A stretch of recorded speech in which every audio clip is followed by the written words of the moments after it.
Hello guys. आज हम लोग बात करने वाले हैं ब्रिटिश भारत में प्रचलित भू राजस्व व्यवस्था, जो 3 प्रकार की थी: अस्थाई बंदोबस्त, रैयतवाड़ी और महलवाड़ी।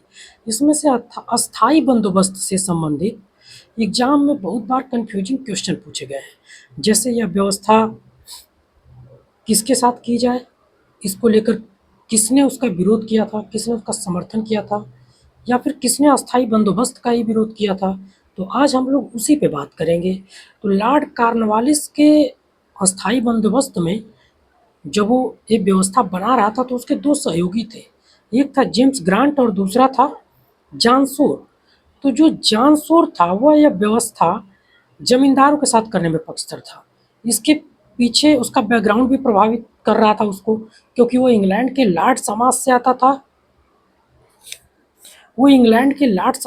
था।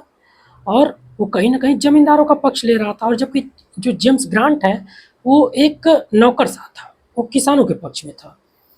तो कॉर्नवालिस जॉन शोर की बात से सहमत होता है और यह व्यवस्था किसके साथ की जाती है? ज़मींदारों के साथ की जाती है। तो ज़मींदारों के साथ किए जाने का समर्थन किसने किया? जॉन शोर ने। और इसका विरोध किसने किया? जेम्स ग्रांट ने। और एक दूसरी बात जो थी इस व्यवस्था की कि इस व्यवस्था कितने वर्षों के लिए हो।